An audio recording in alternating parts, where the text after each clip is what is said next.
얘기 한번 해보려고요. 창업 가이드라고 해야 될까요? 플리마켓이라고 이제 겨울철이니까 거의 없죠. 봄에서 가을 때는 참 여러 군데 플리마켓을 열어요.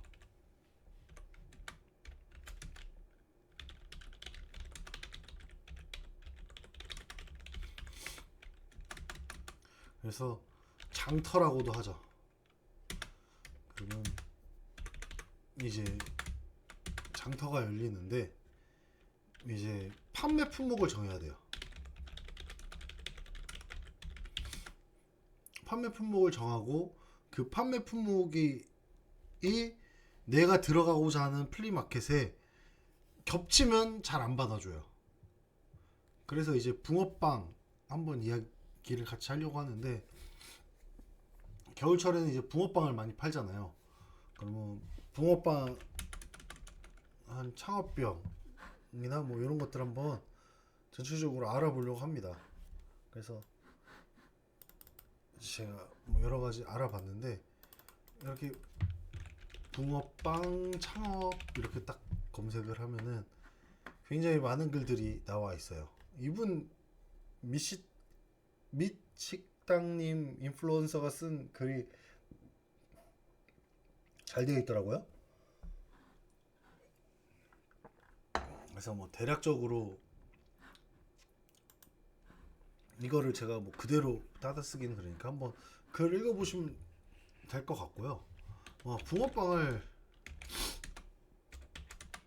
한다 그러면 요건 붕어빵은 겨울 상품이에요. 상품.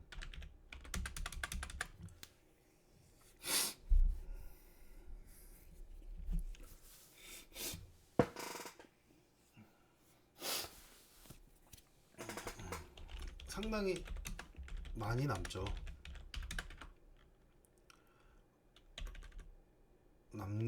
남는 장사는 맞는데, 일단은 붕어빵 틀을 사야 되겠죠.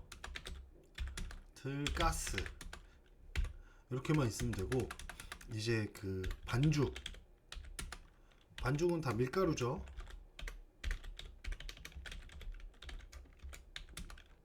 그리고 팥이랑 슈크림, 뭐 피자, 그리고 팥 플러스 떡도 있고 여러 가지가 있는데,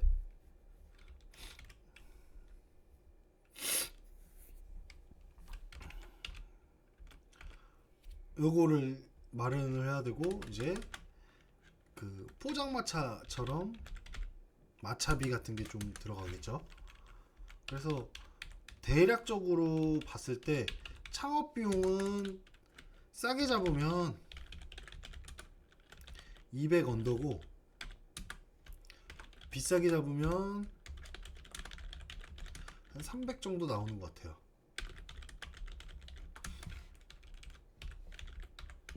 그러니까 저 이 붕어빵 틀과 가스가 요게 대략 한 50에서 100 정도 들어요. 그리고 요 포장마차가 이제 그 조리도구를 어떻게 세팅을 하냐에 따라 요게 50에서 100 정도 들더라고요. 그리고 반죽이랑 밀가루 요거 같은 경우는 사실 그 식자재 마트 가서 됩니다. 그럼 식자재 마트 가서 사서 이렇게 만드는 작업을 하면은 개당 얼마씩 이렇게 팔 수 있는데, 요거의 장점은 객단가가 요즘은 정말 싼 데가 2개 1,000원 정도 하잖아요. 비싼 데가 3개 2,000원 뭐 이런 것도 봤어요.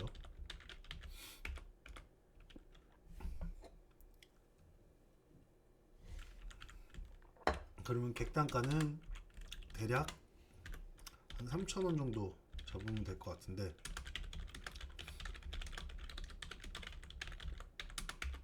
하루 100명이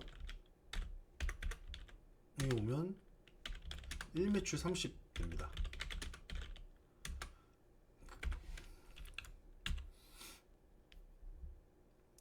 그러면 요거를 고정적으로 하면은 이제 벌금 신고가 들어가면 벌금을 물 수가 있기 때문에 돌아다니면서 많이 하는 경우도 있고 해서. 근데 이제 플리마켓에 들어간다.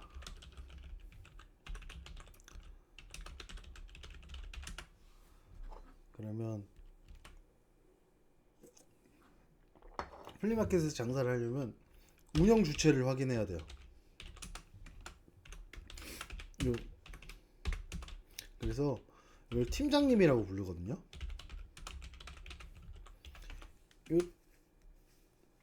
팀장님들이 자기만의 그 시장을 뚫어요.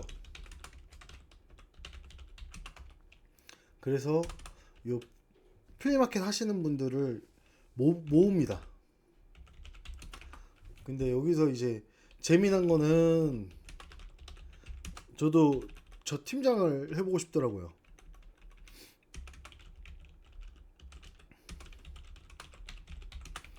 이게 그 전혀 플리마켓을 열 생각이 없는데 팀장이 뚫는 경우가 있어요.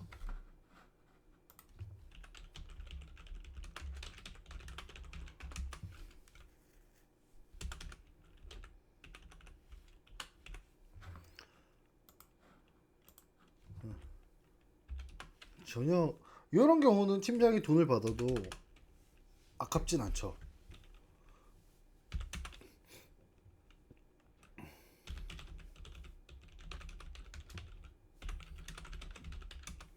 대략 적게 받는 아파트는 한 3만원에서 많이 받는 품목은 한 20만원도 받는다 그러더라고요.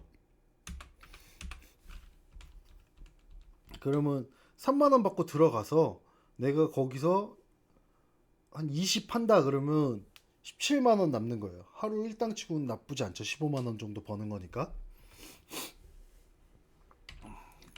근데 20만원 하는 상품들은 이제 그런 것들, 떡볶이나 이런 음식류들은 조금 많이 받는 편이에요.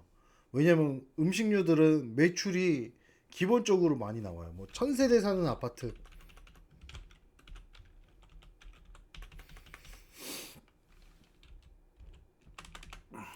제가 플리마켓 다니면서 가장 저거 괜찮다 싶었던 거는 국장사입니다. 가마솥에 한 가마솥이 아니죠? 그 쇠솥 한 6개 정도 국을 끓여서 팔아요.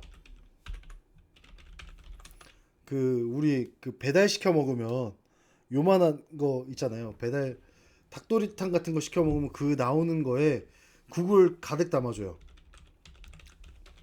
네, 그게 한 15,000원 정도 해요. 국 종류에 따라 또 가격이 달라져요. 뭐 사골국은 2만원, 뭐 가격 막 달라요. 그리고 그냥 해장국 뭐 이렇게 해가지고 솥을 한 6개, 8개를 갖다 놓고 푸드트럭에 와서 파는데 아파트 단지 가면 그거 다 팔려요. 제가 그래서 요 때 계산해 봤는데 하루에 한 400 버시더라고요. 매출로. 근데 이게 괜찮은 게 그 국은 항상 매진이 돼요.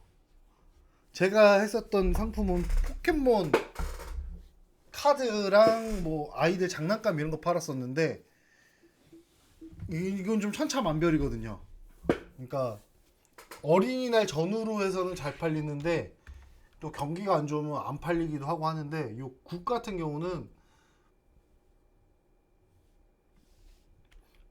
한 번 오신 분들이 꼭 다시 사가요. 그래서 요걸 사다가 소분해서 얼려놓고 집에서 밥할 때 차리는 주부들이 많은가 봐요. 그래서 어딜 가나 여기는 항상 한 12시 1시면 마감, 거의 시면 마감돼요.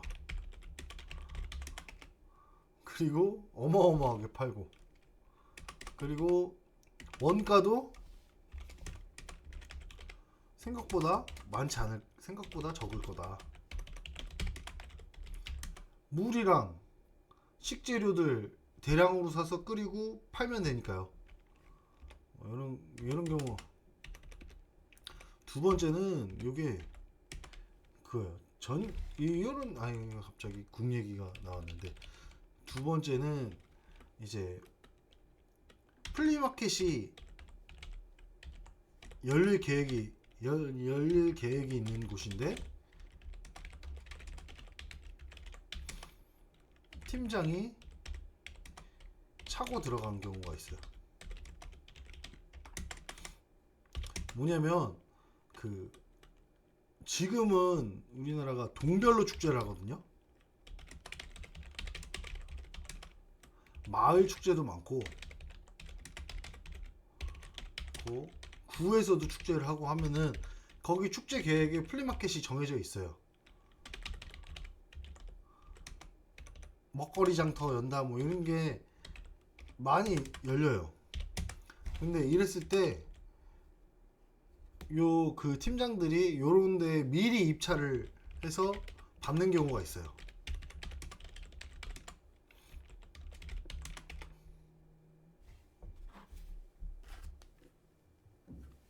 예. 알아서 먹을게요. 집에 가서 먹을게요. 예.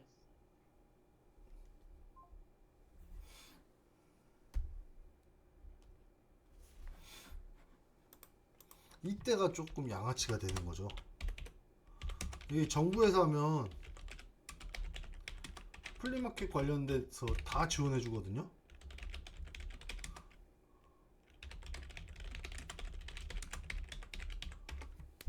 그러면 요 팀장은 사업자 내서 그거 입찰 같은 거죠.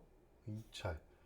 이게 또 애매해서 입찰이라고 해봐야 사실 어느 동네에 있는 축제에 대해서 누가 관심 있겠어요. 그 동네 사람들도 모르는 축제도 많은데 무슨 유성 온천 축제 이런 거 하면은 다들 알겠지만 뭐 땡땡동 무슨 축제 땡땡동 무슨 축제 하면은 그 동네 사람들도 모르는 경우가 사실 많아요. 그런 데서 플리마켓 한다고 예산으로 막 1,000만원 2,000만원 잡아놓고 업체를 추진한단 말이에요. 그러면 사실 그 판매하는 사람들 입장에서는 물건만 가지고 가면 되는 경우가 있어요. 근데 이런 경우에 팀장들이 이제 모집을 하죠. 우리 무슨 동에 축제가 있으니까 다 와라. 그러면 그때 돈을 많이 벌겠죠. 그리고 그래서 이 팀장 같은 경우는 돈을 막 3중 4중으로 벌어요. 그러니까 전혀 플리마켓을 할 생각이 없던 데인데 팀장이 뚫은 경우에 가장 돈 되는 거를 팀장이 해요. 그리고 가장 좋은 자리를 치킨으로 안 칩니다.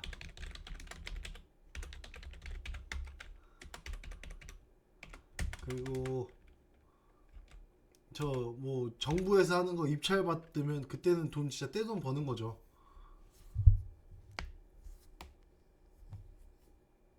그리고 이제 2중 3중 4중으로 번다는 게 요 20개 팀 모으면 사실 한 팀당 5만원씩만 받아도 100만원이에요. 그리고 요 100만원 받아서 뭐 아파트 관리 사무실에 줘야 되는데 얼마 줄 수도 있죠. 근데 사실 요새는 또 이런 거 잘 안 받습니다. 받는 사람들도 있겠지만 이거 괜히 잘못 받았다가 정년 65세 70세까지 할 수 있는 직업 잘릴 수도 있으니까 안 받는 경우도 많아요. 그리고 마찬가지로 아파트 주민 뭐 동대표 뭐 이런 분들이 주도를 해서 할 수도 있는데 여기서도 요새는 또 잘 안 받는 추세입니다. 그러면 요거 20개 팀 모으면 100만 원 이상 되는 돈 벌면서 장사도 하면서 버는 거죠. 그래서 요런 플리마켓도 돈이 좀 꽤 되긴 하는데 2023년 같은 경우는 경기가 안 좋아서 그런지 그렇게 장사가 잘 되지는 않았습니다. 근데 잘 되는 케이스들이 있었어요. 막 저도 하루에 가서 많이 판 날은 한 80만 원까지도 벌어봤거든요. 포켓몬 카드만으로. 근데 이게 좀 영향 시기랑 이런 거 영향을 좀 많이 받는다.